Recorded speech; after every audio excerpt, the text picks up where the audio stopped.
Fobia atas ketidaksempurnaan. Apakah kita sih paling bisa sempurna? Ada yang tahu kalau ada ketakutan yang namanya atelofobia. Atelofobia itu kondisi di mana kita takut atas ketidaksempurnaan. Orang yang takut nggak bisa tampil sempurna biasanya diindikasikan mengidap penyakit ini. Sebenarnya penyakit ini cukup ajaib. Bayangin deh kalau hidup kita ternyata sangat sempurna. Kita nggak bisa menerima kegagalan. Kadang kita malah ketawa karena kebegoan kita sendiri. Kayak misalnya ada cowok cakep lewat, kita bisa aja nyapa cowok itu dengan pertanyaan bodoh. Hai, gue bisa minjem obeng? Mungkin kita kelihatan bego, tapi kalau cowok itu ketawa dan tiba-tiba ngasih kita nomor telepon, ya nggak apa-apa juga. Nantinya kalau kita udah kenal, kita bisa tuh tunjukin ijazah kita atau mungkin sertifikat apa yang nunjukin kalau kita nggak bego. Kalian bisa bayangin nggak kalau ada orang yang menertawakan diri sendiri aja nggak bisa?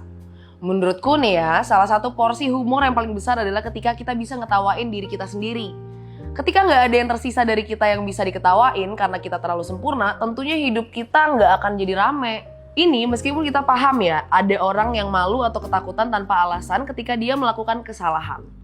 Sebenarnya, atelofobia itu beda sama orang yang punya OCD, yang terlalu obsesif pada kesempurnaan. Kalau obsesif, dia mengulangi supaya semuanya menjadi sempurna, karena dia suka dengan kesempurnaan.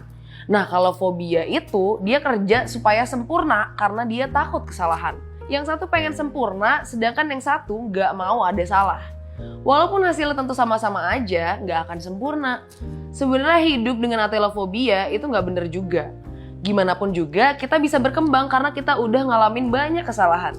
Kesalahan itu sebuah proses untuk jadi benar dan lebih baik lagi. Orang yang ngerasa selalu benar adalah orang yang cuma bermain dalam persepsi bahwa dirinya benar sehingga dia ngerasa nyaman. Padahal apa yang kita anggap sempurna hari ini, mungkin di masa depan hal itu membuat kita nggak kemana-mana juga. Kalau kita nggak pernah mengevaluasi kesalahan kita karena kita nggak pernah bikin kesalahan, maka kita nggak akan pernah punya hubungan yang baik sama orang lain.